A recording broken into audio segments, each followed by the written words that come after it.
हम पागल नहीं है। पागल का अर्थ है पाकर के गल जाना। क्या पाना है? जीवन को उज्जवल करने के विचार संत महापुरुषों से पा करके। और गलना किससे है? जो हमारे अंदर विकृति है, उन विकृति में हम रात और दिन खराब काम करते हैं, जीवन को दुखी कर रहे हैं, परिवार को दुखी कर रहे हैं, और दिनों दिन हमारे अंदर शैतानी ताकत जन्म ले रही है। उसी से ही निजात पाना है, उसी को गलाना, गल जाना है या नहीं? अपने आप को शांत रख लेना है। जब तक संत महापुरुषों के विचार श्रवण नहीं करेंगे, जब तक हमारी चित्त की शुद्धि नहीं हो सकती है। चित्त शुद्ध होगा, आहार शुद्ध होगा, हार शुद्ध होगा, शरीर शुद्ध होगा, शरीर शुद्ध होगा तो जीवन एकदम फूलों की तरह महकता नजर आएगा।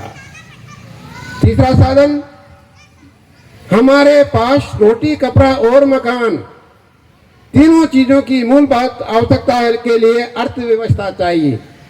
लोग कहते हैं, मैं सुनता हूं, अरे भाई संत हो गए, त्याग कर लिया तो पैसों की जरूरत कहां है? इनको पैसे की जरूरत नहीं है। मैं कहता हूं, मानव जीवन में जो भी आया है उन्हें एक एक पैसे की आवश्यकता है, चाहे अच्छा या बुरा। क्यों? मानव जीवन के अलावा जितने भी प्राणी तरह खाने के हैं, उनको कुर्सी की आवश्यकता नहीं, कपड़े की आवश्यकता नहीं, पैसों की आवश्यकता नहीं। प्रकृति से जो कुछ मिल रहा है उन्हीं में उनका जीवन निर्वहन हो रहा है। लेकिन मानव जीवन एक विचारों का केंद्र है। इनके पास अजीब शक्ति है, कल्पना शक्ति और चेतना शक्ति, मतलब शब्द शक्ति। शब्द और कल्पना दोनों मानव के पास है।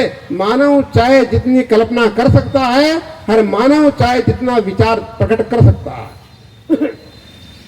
अगर मानव कल्पना नहीं करता तो कपड़े नहीं बनाता, ये माइक नहीं बनाता, कुर्सी नहीं बनाता, हवाई जहाज नहीं बनाता, मोबाइल नहीं बनाता। मानव को जो जो आवश्यकता पड़ी वो आवश्यकता के अनुकूल आविष्कार किया है। ये तरह खाने के सभी जीव नहीं कर सकते हैं, उनको इनकी आवश्यकता नहीं है।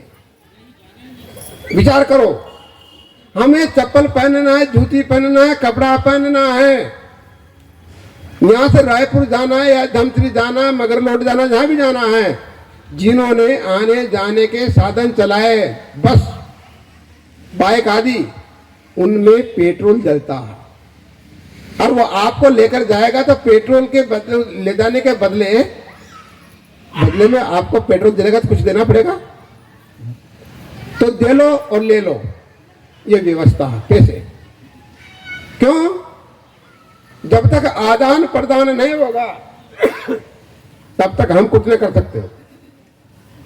एक परिश्रम करता है, अगर दूसरा छीना जब्ती करेगा तो उसका परिश्रम करने से क्या फायदा?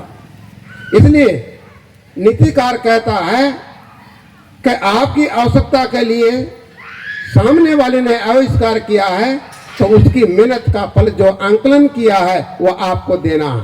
तब कायम, मतलब शांति कायम रहेगी समाज में। अगर शांति कायम नहीं करेंगे, छीना झपटी करेंगे तो समाज में तानाशाही व्यवहार बढ़ जाएगा, समाज में आतंक बढ़ जाएगा, अत्याचार बढ़ जाएगा, दुराचार बढ़ जाएगा। इसलिए बुद्धिमान मानव ने, वह महामानव है जिन्होंने एक व्यवस्था बनाने के लिए, समाज को सुचारू रूप से चलाने के लिए अर्थव्यवस्था का आंकलन किया और पैसे बनाए हैं।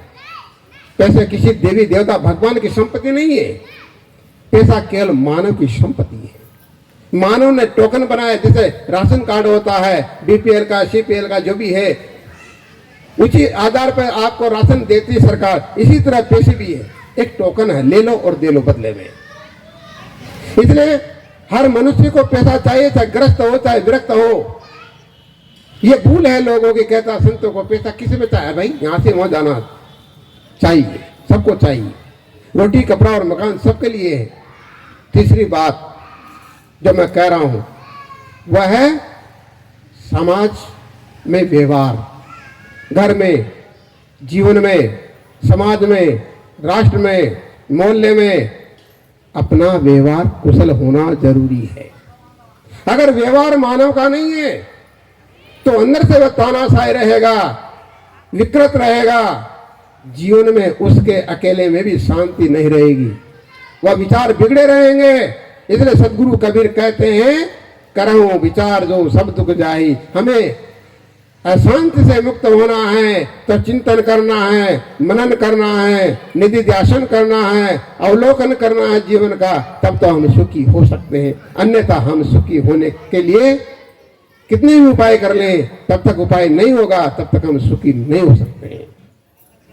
यह बात जो मैं कह रहा था कि जीवन में 4 साधनों की आवश्यकता है, निरोग शरीर, अकल, अर्थ और व्यवहार, ये 4 मूलभूत है। अगर ये चारों हमारे जीवन में है स्थापित तो समझ लो हम साधना में निरंतर आगे बढ़ते चले जाएंगे। अगर चारों में से एक भी नहीं है, चारों में से एक की भी कमी हो जाती है तो हमारी साधना शांतिपूर्ण नहीं हो सकती। तब गोस्वामी जी ने कहा, साधन धाम मोक्ष कर द्वारा, ते पावे पर लोक सिधारा। साधन है तो साधना है। अगर हमारे पास मकान नहीं है तो सर्दी गर्मी से कैसे बचेंगे? सर्दी गर्मी से बचने के लिए मकान बनाया गया है, और वो मकान हमारे जीवन निर्वाह के जो साधन है, राशन, तेल, आटा, मिर्ची, नमक, सब्जी इत्यादि, ओढ़ने बिछाने के सब, उनकी रक्षा के लिए भी मकान है। इसलिए मकान कच्चा हुआ पक्का, इस पर मेरा टिप्पणी नहीं है, लेकिन मकान होना जरूरी है। तो साधन चाहिए। और जीवन निर्वाह के लिए जो काम कर रहे हैं हम, चाहे नौकरी करें, चाहे व्यापार करें, चाहे मेहनत करें, चाहे खेती करें, जो कुछ करें, समान रूप से वो साधन भी चाहिए। साधन जब तक नहीं होगा तब तक जीवन में साधना के लिए हम तत्पर नहीं रह सकते। इसलिए साधन और साधना दोनों जीवन में अनिवार्य है। तो इस लोक में हमारे लिए ये शरीर मिला है, शरीर से हमें साधना करनी है, तो पहले जीवन निर्वाह के साधन को उपलब्ध करना है, ताकि हमारे मानसिक रूप से कोई तनाव ना हो, और फिर आगे जो संत गुरुजन का जो सद्बोध मिला, सद्ज्ञान मिला, सद चिंतन मिला, उसी से परलोक, अर्थात इस लोक में रहते हुए परलोक का अर्थ है कि आत्म शांति का काम करना, ताकि रात की नींद भी हमें अच्छी आ जाए और दिन में चैन भी मिल जाए। रात में नींद और दिन में चैन दोनों जब तक नहीं मिलेंगे तब तक हमारी साधना निरंतर पक्की नहीं हो सकती।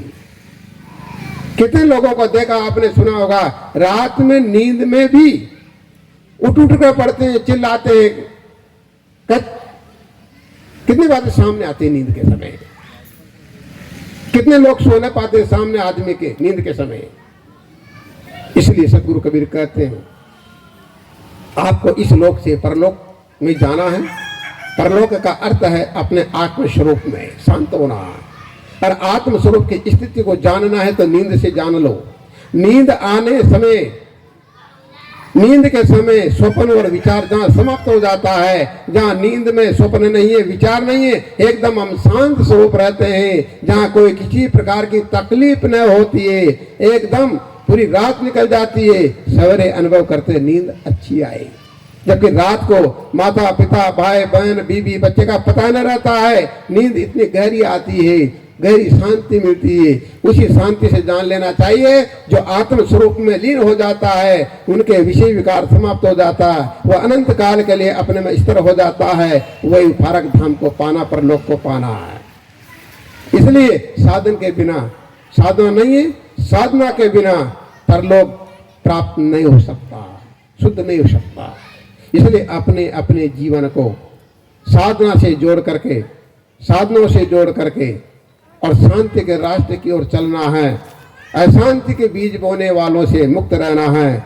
उनके लिए हमें अच्छी सोचना है, लेकिन शांति का जो बीज बोते हैं उनसे हमारा वाद विवाद भी नहीं है, लेकिन उनकी उस अशांति के बीज से हम दूरी बनाकर रखें, ताकि अपना चित्त विकृत न हो, अपना जीवन दुखी न हो, अपना परिवार में अशांति न बढ़े, अपने मोहल्ले में अशांति न बढ़े। इसलिए हम सावधान रहें।